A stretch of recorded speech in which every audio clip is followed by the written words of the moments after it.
Subject है क्या, पहले तो ये सब्जेक्ट क्या है? चेकिंग ऑफ फाइनेंशियल स्टेटमेंट, यही होता है ऑडिट का एक्चुअल मीनिंग।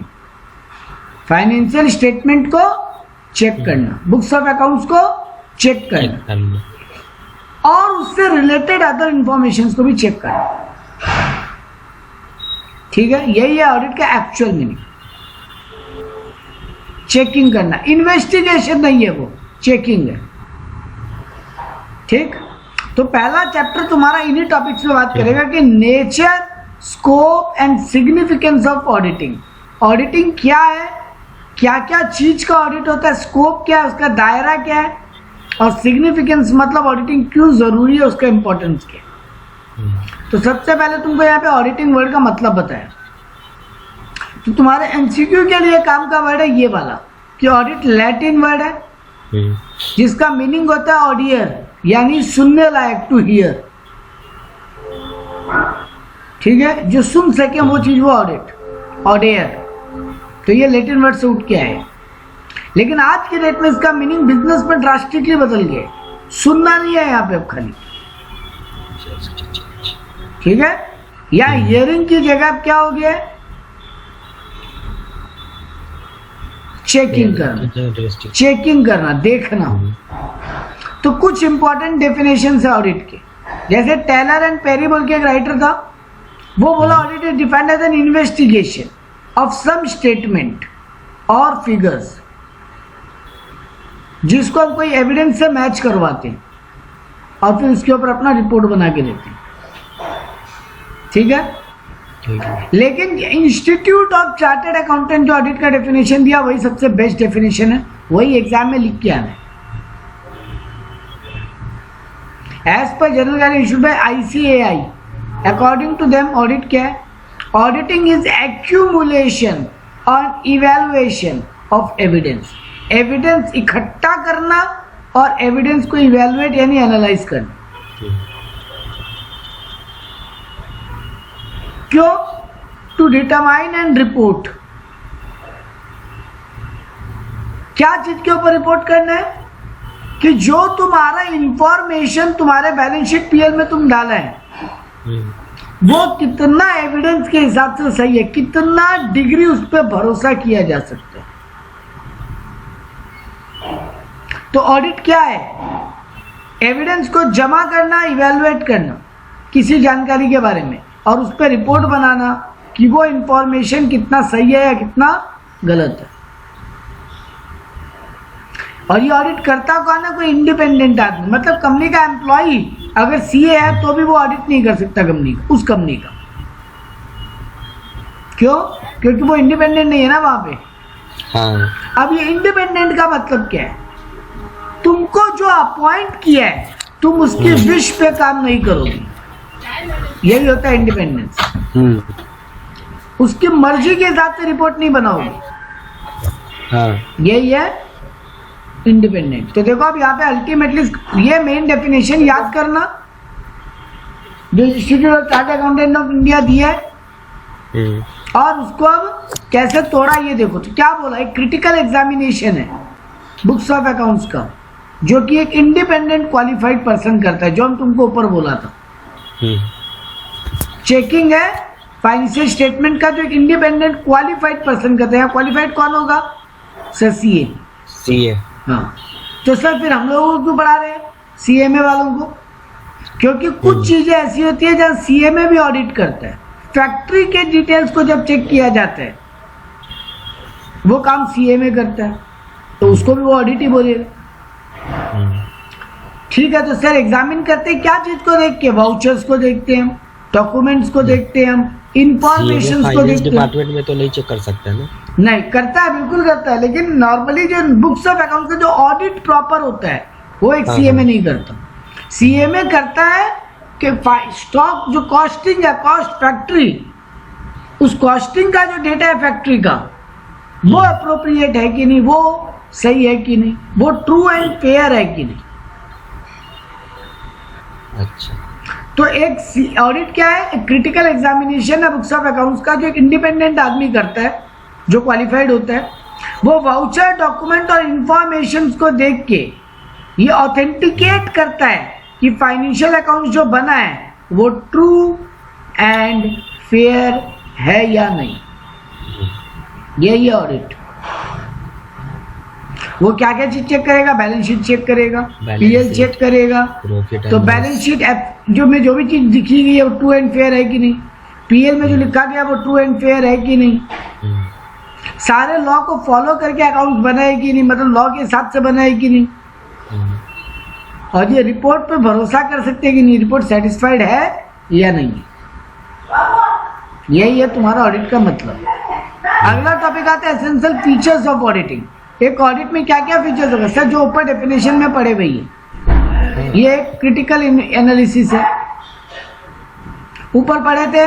ये तुमको ये बताता है कि बुक्स ऑफ अकाउंट्स रिलायबल है कि नहीं, भरोसा करने लायक है कि नहीं। हम जो इंफॉर्मेशन को देखते हैं जनरली वो फाइनेंशियल होता है, डेटा, नंबर्स, लेकिन कभी कभी नॉन फाइनेंशियल भी देखते हैं। स्टैंडर्ड तुम्हारा जो है वो बुक्स ऑफ अकाउंट का जो स्टैंडर्ड है वो इस पर रूल्स है कि नहीं, ये भी देखते हैं हम। और ये काम कौन करता है, एक इंडिपेंडेंट कॉम्पिटेंट आदमी। सर यही सब बात तो आप डेफिनेशन में पढ़ाए हैं। तो बेटा जी अगर आपको डेफिनेशन आता है तो आपको फीचर्स पढ़ने का जरूरत नहीं है, और अगर आपको फीचर्स आता है तो आपको डेफिनेशन पढ़ने का जरूरत नहीं। आप बना सकते हो दोनों में से कुछ भी। सर कौन सा पढ़े तो बेटर होगा, डेफिनेशन पढ़ो और उन्हीं के एक एक पॉइंट को फीचर्स बना दो। ठीक है। अब तुमको एक क्वेश्चन पूछता है अकाउंट्स और ऑडिट में क्या डिफरेंस है, ये तुम्हारे इंस्टीट्यूट के मैथ में आता है क्वेश्चन।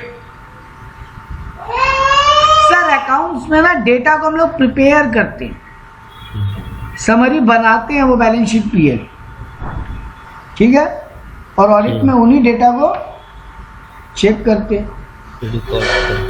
ना अकाउंट्स में रिकॉर्ड करते हैं बेटा, ऑडिट में रिकॉर्ड क्यों करेगा, ऑडिट में तो तुम चेक करेगा,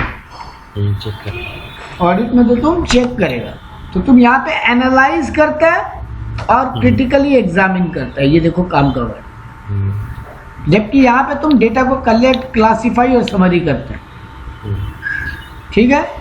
अकाउंट्स कब बनता है, जब वो हो रहा है तभी, वो घटना घट रहा है तभी रिकॉर्ड करते हो ना, जिस डेट को ट्रांजेक्शन हो उस दिन जर्नल पास करते हो। और ये लेटर ऑन होता है, बाद में एग्जामिनेशन होता है। अरे सर ऑब्वियस बात है, पहले बनेगा तब तो कोई चेक करेगा।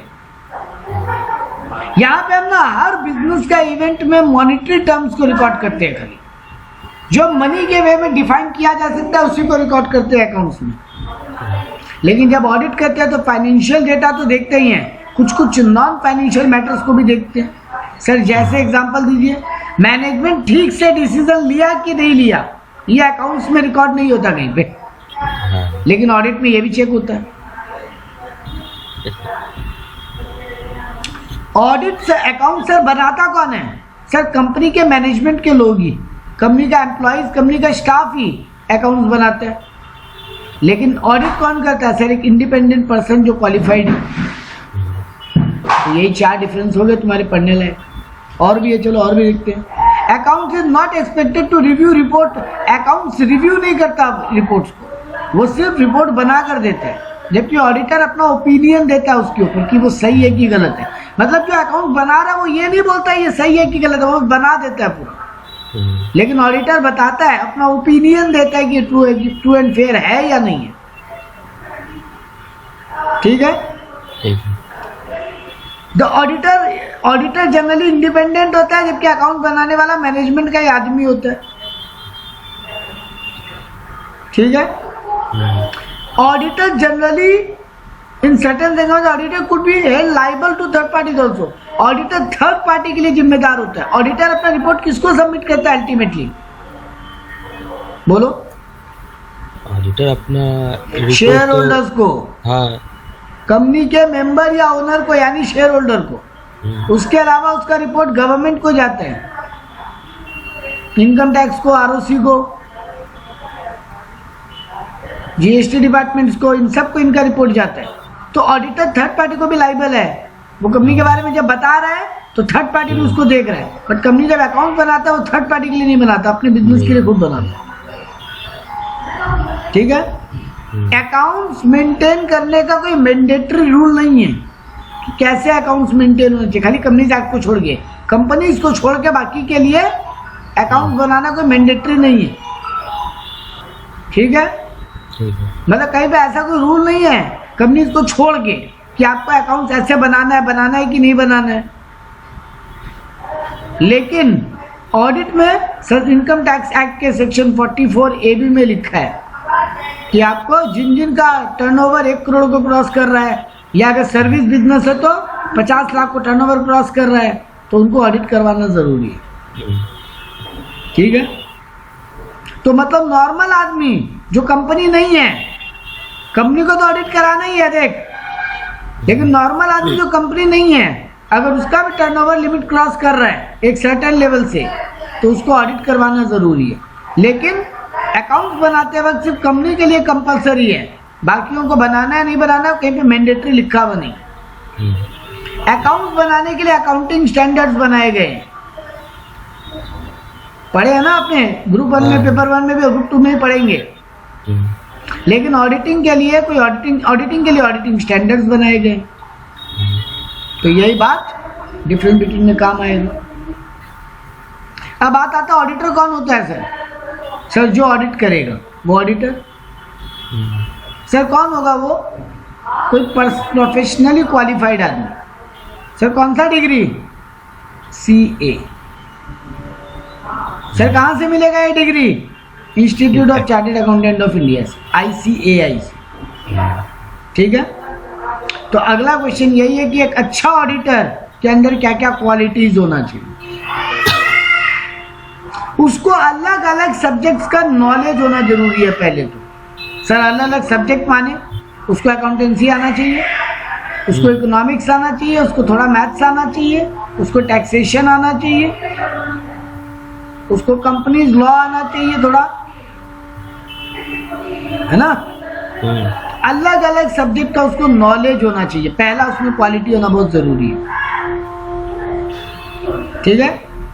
दूसरा नंबर जो सबसे इंपॉर्टेंट है, जो ऐसे 200 में लिखा है, अभी ऊपर पढ़े थे ना ऑडिटिंग के लिए ऑडिटिंग स्टैंडर्ड्स है, हाँ। तो उनमें से एक ऑडिटिंग स्टैंडर्ड है ऐसे 200 जो बोलता है basic principles governing an audit, जो ICAI बनाए हैं।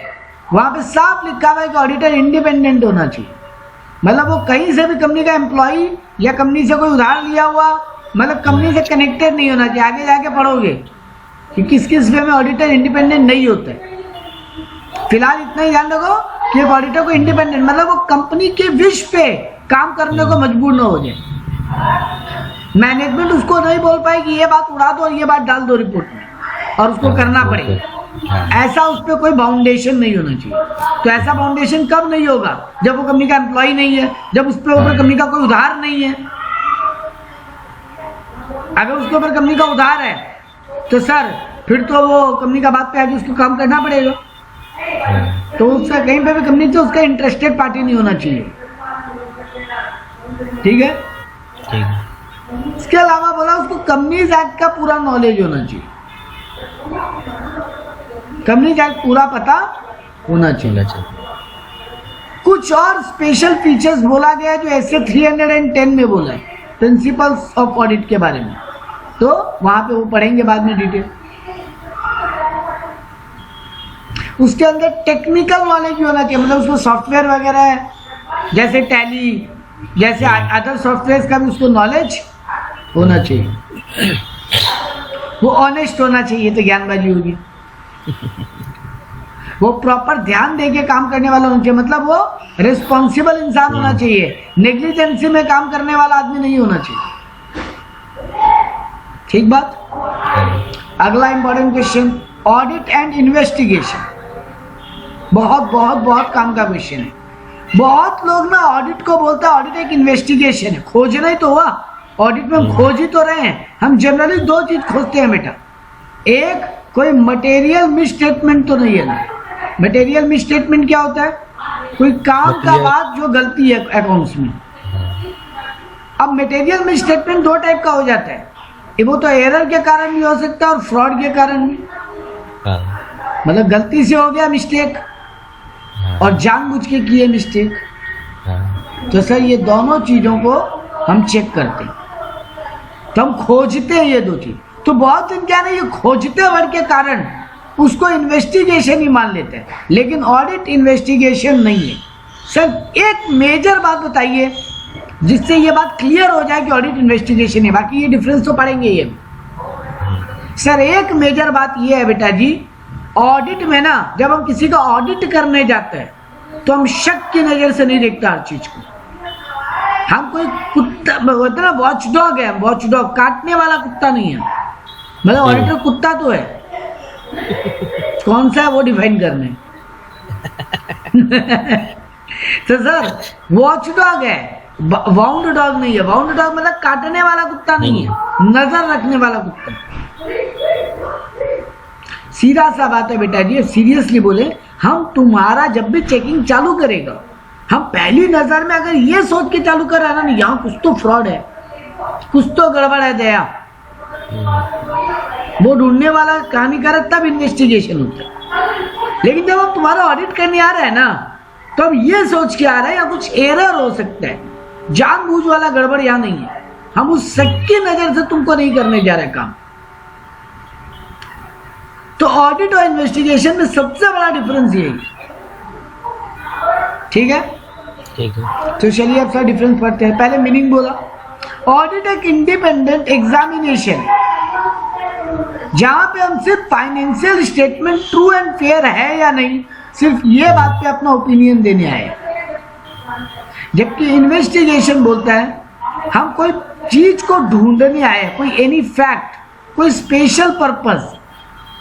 जैसे हमको इनकम टैक्स देख, हम सीए, हम तेरा normally books of account check कर रहे हैं, वो ऑडिट है। लेकिन हमको इनकम टैक्स डिपार्टमेंट बोले कि नीरज मस्कूर के अकाउंट्स में हमको लग रहा है कोई झोल झपेट है, वो कमाता है 20 लाख, दिखा रहा है 2 लाख, एक बार चेक कर। तो यहां हम इन्वेस्टिगेशन की तरह चेक करेगा मैं, ठीक है ना? तो जब हम कोई पर्टिकुलर फैक्ट को स्पेशल पर्पस के लिए चेक कर रहा है बैठ के, वो होता है इन्वेस्टिगेशन।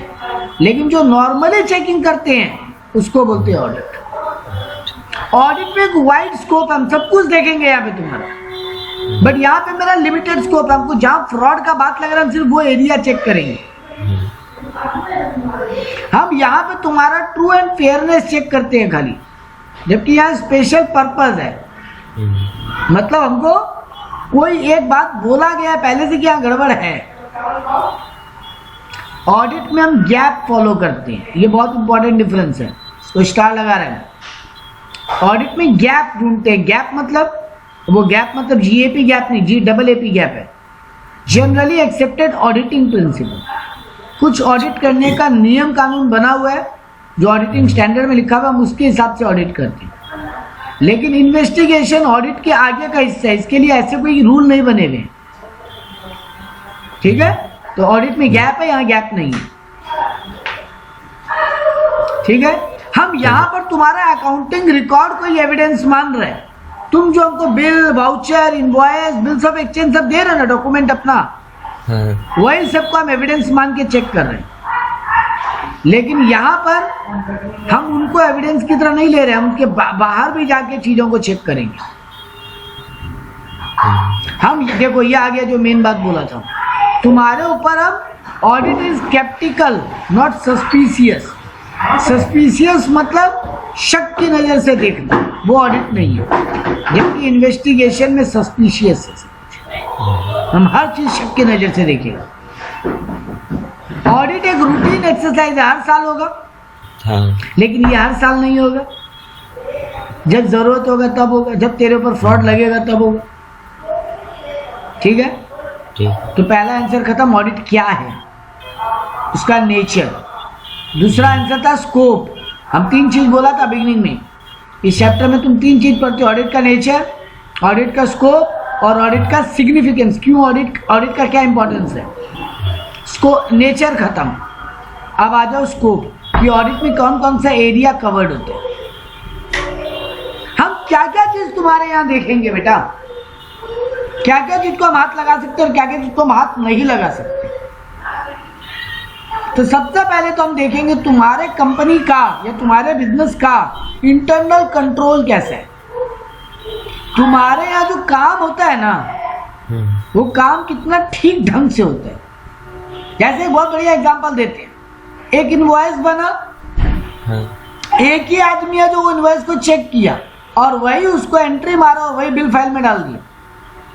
हाँ, तो एक ही आदमी सब कुछ मैनेज कर रहा है, मतलब इंटरनल कंट्रोल उतना स्ट्रांग नहीं है, उसका काम का कोई चेक करने वाला आदमी नहीं है, मतलब वो ठीक से किया कि गड़बड़ कर दिया।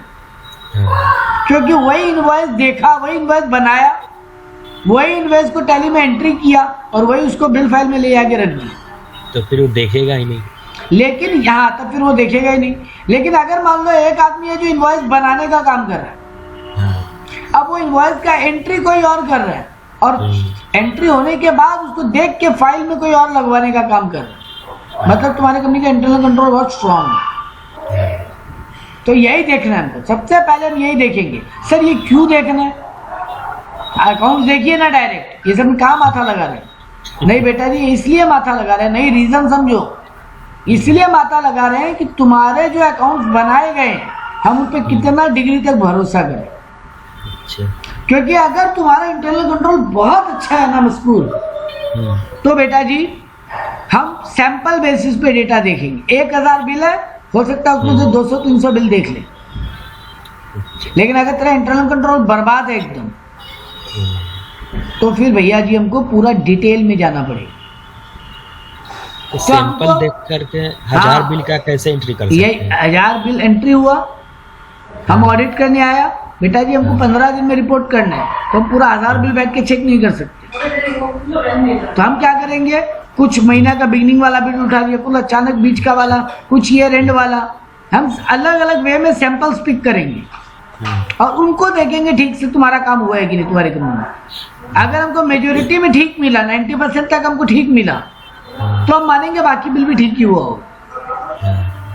लेकिन अगर हमको मेजोरिटी गड़बड़ मिल गया, आधा बिल का एंट्री नहीं मिला, आधा बिल में अमाउंट रॉन्ग मिला, आधा बिल में पार्टी का नाम गलत हो रहा है, बिना ऑथराइजेशन के बिल का एंट्री हो जा रहा है, बिना ऑथराइजेशन के पेमेंट हो जा रहे हैं, तो भैया जी यहाँ पे बहुत गड़बड़ है। तब फिर एक एक बिल चेक करो। तो तुम्हारा इंटरनल कंट्रोल देख के हम डिसाइड करेंगे कि तुम्हारे काम पे कितना भरोसा करें। ज्यादा भरोसा करें, बिल्कुल नहीं करें, या कम करें। तो पहला तो हम ये देखते हैं, तो ये मेरा स्कोप, ये मेरा दायरा हुआ। दूसरा चीज अब हम बोलेंगे बुक्स ऑफ अकाउंट्स और रिकॉर्ड्स। बिल है, बिल का एंट्री हुआ कि नहीं हुआ, सब बिल का एंट्री मैच करेंगे बैठ के। जो जो पेमेंट करना था पेमेंट हुआ कि नहीं, अर्थमेटिकली सब एक्यूरेट है कि नहीं, टोटलिंग वगैरह ठीक है कि नहीं, ठीक है, बिल ऑथेंटिकेटेड है, प्रॉपर्ली मैनेजर का साइन है कि बिना मैनेजर के साइन के बिल पास हो गए। तो ये सब चीज हम चेक करेंगे, मतलब तुम्हारा बुक्स और रिकॉर्ड्स को एग्जामिन करेंगे। ठीक है, हम ये बात इंश्योर करेंगे कि तुम्हारे यहाँ बुक्स ऑफ अकाउंट जो है वो एडिक्वेटली बिल्स के साथ, डॉक्यूमेंट के साथ मैच हो रहे हैं कि नहीं। तुम्हारे टैली में जो एंट्रीज है वो डॉक्यूमेंट्री एविडेंस जो है, फिजिकली जो डॉक्यूमेंट्स है उनके साथ मैच हो रहे हैं कि नहीं। तो ये मेरा स्कोप होगा दूसरा। तीसरा काम मेरा क्या होगा कि मेरा दायरा क्या होगा, तुम्हारे यहाँ सारे रूल रेगुलेशन, अकाउंटिंग स्टैंडर्ड्स के रूल, अदर कोई स्टैट्यूटरी डिपार्टमेंट गवर्नमेंट के रूल्स ठीक से फॉलो हुए हैं कि इंडिया में जो भी रेलेवेंट रूल्स रेगुलेशन तुम्हारे बिजनेस पे अप्लाइड होते हैं, जैसे कंपनीज एक्ट, जैसे आरओसी, जैसे इनकम टैक्स, जैसे टीडीएस, जैसे जीएसटी, और अगर तुम्हारा मान लो फैक्ट्री है तो labour law, PF ESI, factory act, very good, ये सब ठीक से तुम कंप्लाई किए हो कि नहीं, ये भी मेरा दायरा है चेक करने का। मतलब लॉ ठीक से कंप्लाई हो रहे हैं कि नहीं, जो जो तुम्हारे ऊपर एप्लीकेबल है। और अब मेरा लास्ट काम होगा इन सब को देख के रिपोर्टिंग करना, मतलब हर बात पे एक समरी रिपोर्ट बनाएगा। हमको जो जो मिला उसको अपने रिपोर्ट में लिख के कि कंपनी का financial position true and fair है या नहीं। ये मेरा स्कोप ऑफ ऑडिटिंग है। ठीक है, अब आता है ऑडिट करते वक्त मेरा मेन ऑब्जेक्टिव क्या होना चाहिए, क्या टारगेट रख के हम ऑडिट करें, तुम्हारा क्या चीज को गोल सेट करें जब हम तुम्हारा ऑडिट करें।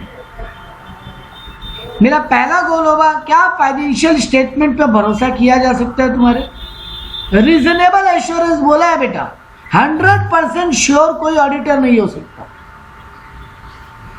हम तो बोल दिया बुक समय कम ठीक है, कल को बड़ा कोई गड़बड़ बात में निकल के आ गया और लाखों लोगों का पैसा डूब गया, आके सब तो मेरे जान मार देंगे। तुम ही तो बोला था सब ठीक है, अब तुम ही मेरा पैसा दो। रिलायंस जैसा कंपनी का हम ऑडिट किया, 20,000 करोड़ 30,000 करोड़ 40,000 करोड़ का टर्नओवर वाला कंपनी, 2 लाख करोड़ का टर्नओवर वाला कंपनी। मान ले कोई क्रेडिटर का, हम तो चेकिंग कर दिया, हमको लगा सब ठीक है, हम रिपोर्ट दे दिया ऑल ट्रू एंड फेयर। अब एक कंपनी डूबा, मान ले 2 महीना बाद ही, तो एक क्रेडिटर है जो कंपनी से 50,000 करोड़ या 50 करोड़ रुपया पाते हैं, आगे मेरा गला पकड़ लेगा, दो तुम 50 करोड़, हम कहां से दे। तो ऑडिटर इसीलिए जब अपना रिपोर्ट बनाता है ना बेटा, वो पहला वर्ड तो ये यूज करता है, क्या हम अपना ओपिनियन दे रहे हैं। अब ओपिनियन तो भैया जी जो डॉक्यूमेंट हमको मैनेजमेंट दिखाया उसके हिसाब से, हाँ ठीक है, हम अपना रीजनेबल केयर रखे होंगे, हम हर डॉक्यूमेंट को आंख मूंद के भरोसा नहीं किए होंगे, लेकिन भैया जी ओपिनियन है, जजमेंट नहीं है। यही फर्क है ऑडिट में और इन्वेस्टिगेशन में। हम ओपिनियन दे रहे हैं, जजमेंट नहीं। हम कोई लॉ या कोर्ट नहीं है कि हम जजमेंट पास कर रहे हैं। तो भैया जी मेरा ओपिनियन है, हाँ, लेकिन ये ओपिनियन में हम क्या लेंगे, हम जब डॉक्यूमेंट चेक करेंगे हम रीजनेबली पहले श्योर होने चाहिए। 100% श्योर कोई नहीं हो सकता बेटा। जब कोई कंपनी फ्रॉड करेगा ना, तो वो इसी तरीके से डॉक्यूमेंट बना के लाएगा कि कोई उसको पकड़ ना सके। एरर फिर भी बहुत इजीली दिख जाते हैं, फ्रॉड के आसानी से थोड़े दिखते हो, सब चालू माल है जो बैठे अंदर में। फ्रॉड जब कोई करता है तो इतना ध्यान रख क्या करता है कि वो असली से भी ज्यादा असली नजर है। नकली नोट जब छप के आता है तो असली से भी ज्यादा असली लगेगा। तेरे को लगेगा असली वाला नकली है, ये वाला थोड़ा ज्यादा बढ़िया लग रहा है। तो भैया जी इसीलिए ऑडिटर ना फाइनेंशियल स्टेटमेंट के ऊपर रीजनेबल एश्योरेंस देता है। 100% एश्योरेंस कोई नहीं देता। क्या एश्योरेंस देगा? तो मेरा पहला ऑब्जेक्टिव ये होगा, क्या फाइनेंशियल स्टेटमेंट कोई मटेरियल मिस स्टेटमेंट, फ्रॉड या एरर से फ्री है? तो इस बात पे हम रीजनेबली एश्योर होंगे। डॉक्यूमेंट्स को चेक करके पहला टारगेट मेरा ये होगा कि हम रीजनेबली श्योर हो पाए। ठीक है। दूसरा मेरा ऑब्जेक्टिव होगा, हम रिपोर्ट इस तरीके से बनाएंगे कि जिनको ये रिपोर्ट देना है मेरे को, वो उनके काम आए। मतलब हम ब्ला ब्ला ब्ला ब्ला सब कुछ लिख दिए जो उनकी आधा बात समझ में नहीं है, ऐसे नहीं होता रिपोर्ट। हम रिपोर्ट ऐसे बनाएंगे कि काम का बात को हाईलाइट किए, जो बात जिसके लिए जरूरी है उसको वैसे मार्क किए। जैसे इनकम टैक्स डिपार्टमेंट को कोई मतलब नहीं है मैनेजमेंट कैसे डिसीजन लिया, उसको मतलब है टैक्स का कैलकुलेशन ठीक हुआ कि नहीं। तो रिपोर्ट बनाते वक्त जब हम इनकम टैक्स के लिए कुछ लिख रहे हैं तो उसी तरीके से लिखेंगे। जब हम यही रिपोर्ट मैनेजमेंट को दे रहे हैं तो उनको फर्क पड़ता है डिसीजन ठीक से लिया गया है कि नहीं, तो उनको जब रिपोर्ट सबमिट करेंगे तो उसी तरीके से बना के लिखेंगे। तो दैट मीन्स हम जो रिपोर्ट में लिख रहे हैं वो जिनके लिए लिख रहे हैं, जिनको जाएगा वो रिपोर्ट, उनको ठीक से बात कम्युनिकेट होना चाहिए। हम रिपोर्ट तो लिख दिया 50 पन्ने का, सामने वाला पढ़ के बोला पता नहीं क्या लिखा है बेवकूफ की तरह, सब कुछ ज्ञान की तरह लिख दिया। ऐसे थोड़ी ना होता है सर, आपको ढंग से लिखना पड़ेगा। तो आपका ये भी टारगेट होना चाहिए रिपोर्ट बनाते वक्त कि सब जिसके लिए लिख रहे हो उसको समझ में आए और उसके काम का बात हो उसमें। ठीक है ना। स्टैंडर्ड ऑफ ऑडिटिंग सारा फॉलो हुआ है कि नहीं, सारा रूल फॉलो हुआ है कि नहीं, उस तरीके से रिपोर्ट में लिखेंगे। तो अल्टीमेटली सर आपका 2 मेन ऑब्जेक्टिव होता है, primary objective, secondary objective. Primary objective क्या हुआ कि फाइनेंशियल स्टेटमेंट जो है वो ट्रू एंड फेयर है कि नहीं, और कंपनी का फाइनेंशियल पोजीशन और परफॉर्मेंस अच्छा है कि नहीं। ठीक है। और सेकेंडरी ऑब्जेक्टिव क्या होगा आपका, कंपनी में कोई फ्रॉड या एरर तो नहीं हुआ है बुक्स ऑफ अकाउंट्स। ये 2 मेजर चीज आपको अपनी रिपोर्ट में या ढंग से ऑडिट करते वक्त चेक करनी चाहिए। ये एक बहुत काम का आंसर है एग्जाम के लिए। Basic principles governing an audit. जब ऑडिट हो तो क्या क्या बेसिक प्रिंसिपल्स है जो ऑडिटर को फॉलो करने चाहिए। ऑडिटर को इंटीग्रिटी मेंटेन करना चाहिए, मतलब क्लाइंट का डेटा लीक नहीं करे, तो जिसको कॉन्फिडेंशियलिटी बोलते हैं। इंटीग्रिटी मतलब मिलजुल के काम करे। ऑब्जेक्टिविटी, जो मेन टारगेट जिसके लिए वो रिपोर्ट बना रहा है वो बात को ध्यान रखते हुए काम करना चाहिए। और इंडिपेंडेंट होना चाहिए, मतलब उनके दबाव में आके काम नहीं करे। दूसरा बोला कॉन्फिडेंशियलिटी रखना चाहिए, मतलब क्लाइंट का डेटा लीक नहीं हो। हाँ, लेकिन वहां तो देना पड़ेगा जहाँ गवर्नमेंट मांगेगी। उसको तो देना। Work perform by other. अच्छा, एक बात होता है, एक बड़ी बड़ी कंपनियों में क्या होता है ना मस्कूर, 50 ब्रांच है। अब एक ही ऑडिट कंपनी, एक ही ऑडिट फर्म सारे ब्रांच का ऑडिट नहीं करता जनरली, उतना टाइम नहीं होता, सबका काम खत्म नहीं कर पाएगा 3 महीने 4 महीने में। तो वो क्या करते हैं, ब्रांच ऑडिट किसी और ऑडिटर को दे दिए।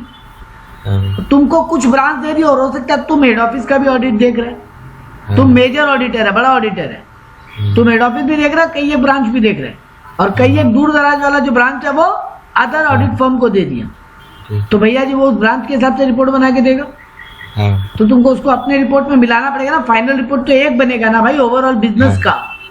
10 रिपोर्ट थोड़ी जाएगा ब्रांच वाइज, फाइनल रिपोर्ट एक होगा। तो तुमको उनका रिपोर्ट सपने में लेना पड़ेगा। तो ये भी तुम्हारा मेन एक होना चाहिए कि जो अदर लोग काम किए हैं उनको किस तरीके से अपने बुक्स में लेंगे और कितना उन पर भरोसा करेंगे। कभी कभी क्या होता है, कोई बात का वैल्यूएशन तुम नहीं निकाल सकते तो एक्सपर्ट को बुलाए। जैसे मान लो गोल्ड ज्वेलरी का ऑडिट करने गए, ज्वेलरी हाउस का। अब बेटा जी तुम ज्वेलरी हाउस का जब ऑडिट कर रहे हो तो तुम ज्वेलरी के एक्सपर्ट नहीं हो कि ज्वेलरी असली है कि नकली है, इसका एक्चुअली में कितना वैल्यू होना चाहिए ये तुम तो नहीं निकाल सकते। नहीं। तो कोई एक्सपर्ट्स को बुलाए, तो तुमको उनके काम पे भी भरोसा करना पड़ेगा। तो ये भी तुम्हारा प्रिंसिपल होना चाहिए कि उनके काम पे भरोसा करेंगे। अरे सर, एक सीए कितना जगह ऑडिट कर सकता है, कितना? इसमें बहुत सारा कहानी है। अगर तुम कंपनी ऑडिट का बात करेगा तो 20। कंपनी ऑडिट का 20, ठीक है। टैक्स ऑडिट बोलते हैं, टैक्स ऑडिट एक सीए 20 कर सकते हैं। अच्छा, अगला प्रिंसिपल होगा कि तुमको हर चीज का पेपर वर्क मेंटेन करना पड़ेगा। तुम जो चेक किया ना भाई उसका एविडेंस ले ले अपने पास। कल को हो सकता है तुम कोई चीज चेक किया और अपने पास प्रूफ नहीं रखा और कंपनी उसको बाद में ठीक कर दिया, तुम्हें गलती पकड़ा और तुम कंपनी को बताया ये देखिए गलत है, ठीक है, और तुम बोला ये तो हम रिपोर्ट में लिखेंगे, ये गलती हुआ है, चीटिंग मारी हुआ है, ठीक है भैया, लेकिन तुम कोई प्रूफ नहीं दिया उसका। अब मैनेजमेंट उसको बाद में ठीक कर दिया। अब जब तुम अपने रिपोर्ट में लिखा कंपनी में ये गड़बड़ था, बोलेगा कहाँ गड़बड़ है, देखिए सब तो ठीक है, आप झूठ बोल रहे हैं, आप कंपनी को बदनाम करना चाहते हैं। तो सर जी हर चीज को डॉक्यूमेंटेशन करो, प्रॉपर वर्किंग पेपर होना चाहिए तुम्हारा, ठीक है। हाँ, प्लानिंग करके ऑडिट करो, पहले क्या चेक करेंगे बाद में क्या चेक करेंगे। तो क्लाइंट के बिजनेस को समझो और उसके हिसाब से प्लानिंग करो, ये भी तुम्हारा प्रिंसिपल होना चाहिए। एविडेंस जब तक अप्रोप्रिएट ना लगे तब तक कमेंट पास मत करो, मतलब एविडेंस को ठीक ठाक जांच लो। और इन अकाउंटिंग सिस्टम और इंटरनल कंट्रोल ठीक है कि नहीं वो भी तुम देखो, और अल्टीमेटली अपना रिपोर्ट और कंक्लूजन दो, ये तुम्हारा प्रिंसिपल होना चाहिए। और आखिरी क्वेश्चन इस चैप्टर का, सिग्निफिकेंस ऑफ ऑडिट। एक ऑडिट क्यों जरूरी है? क्योंकि मैनेजमेंट जो या ओनर जो रिपोर्ट बनाते हैं उसमें कई बार एरर हो सकती है। मैनेजमेंट फ्रॉड को थोड़ी बताएगा कि हम ये फ्रॉड किए हैं, वो तो छुपाएगा, झूठ झूठ बात लिखेगा, कई बार गलती से मिसलीड करेगा, कई बार जानबूझ के मिसलीडिंग बातें बोलेगा, हर रेलेवेंट बात को डिस्क्लोज नहीं करेगा, जो काम का बात है उसको छुपा लेगा, और रूल्स फॉलो करेगा, कई बार रूल्स फॉलो नहीं करेगा। तो ये सब गड़बड़ियां हो सकती है। तो ये सब गड़बड़ी कौन पकड़ेगा और सुधरवाएगा? ऑडिटर। तो इसीलिए ऑडिट जरूरी है, ठीक है। ठीक है। तो देखो यहाँ पे बोला लॉ के पॉइंट ऑफ व्यू से ऑडिट क्यों जरूरी है? क्योंकि सर इनकम टैक्स रिटर्न में यही सब तो डॉक्यूमेंट जाएगा, जो कंपनी बैलेंस शीट पीएल बनाया वही इनकम टैक्स में जाएगा। अब टैक्स डिपार्टमेंट के पास इतना टाइम है क्या इंडिया का जितना बिजनेस और कंपनी है सबका बुक्स ऑफ अकाउंट दोबारा खुद देके उठा के? नहीं। तो आपको क्वालिफाइड ऑडिटर पे लोग भरोसा करते हैं, इसलिए ऑडिट जरूरी है।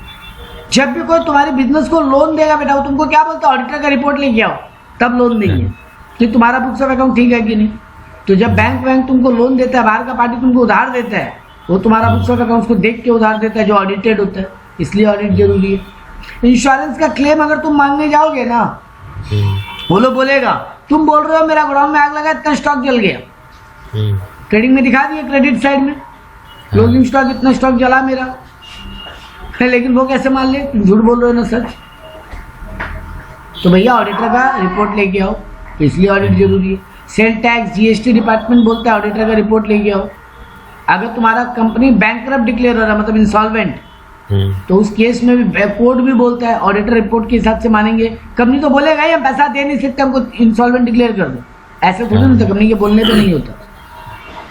ठीक है, मतलब अब आता है मैनेजमेंट के पॉइंट ऑफ व्यू से भी ऑडिट क्यों जरूरी है, क्योंकि मैनेजमेंट भी तो चाहता है कि उसको एरर और फ्रॉड पता चले। अब नीचे के एम्प्लॉय फ्रॉड कर रहे हैं, ये बात अंबानी कैसे देखेगा बैठ के? तो उसको क्या चाहिए कि ऑडिटर का रिपोर्ट आए ताकि वो भी समझे। एम्प्लॉय के ऊपर भी एक मोरल चेक रहेगा कि भैया गड़बड़ी मत करो, पकड़ लेगा ऑडिटर। ऑडिटर मैनेजमेंट को एडवाइस भी करता है कि आपका ये प्लान ठीक नहीं है, इसको ऐसे चेंज कीजिए। अकाउंट ठीक से बना है कि नहीं, ये भी मैनेजमेंट को कौन बताएगा?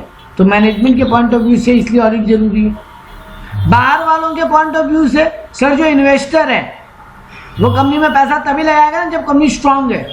तुम अगर किसी कंपनी का शेयर में पैसा लगाएगा तुम ये देखेगा तो कंपनी बर्बाद है कि अच्छा है, तो कहाँ से पता चलेगा बर्बाद है कि अच्छा है? इसका ऑडिटेड अकाउंट्स को देख के। मार्केट में कंपनी बिजनेस का गुडविल, जब हम एक बिजनेस को सेल करते हैं ना, पढ़े हो ना, अमालगमेशन, मर्जर, मतलब एक कंपनी दूसरे कंपनी को बिक गया, तो भैया तुम्हारा कंपनी का वैल्यू कितना माने, खरीदने के लिए तुमको हमको पेमेंट तो करना पड़ेगा, फ्री में तो तुम अपना बिजनेस हमको बेचोगे नहीं। तो तुम्हारे बिजनेस का वैल्यूएशन निकालने के लिए हमको ऑडिटर पे भरोसा करना पड़ेगा। आगे बिजनेस का फ्यूचर कैसा है, ग्रोथ होगा कि नहीं, बिजनेस किस डायरेक्शन में बढ़ेगा, ये सब ऑडिट रिपोर्ट देख के समझ में आता है, इसलिए ऑडिट जरूरी है। ठीक है, अब यहाँ पे बताया तो ऑडिट का क्या फायदा है?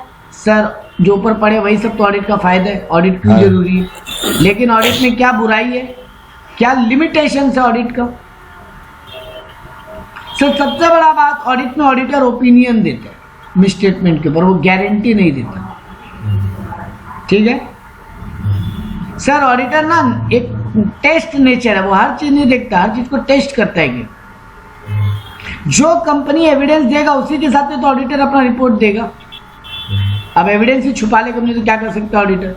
तो ऑडिट में ये भी एक प्रॉब्लम।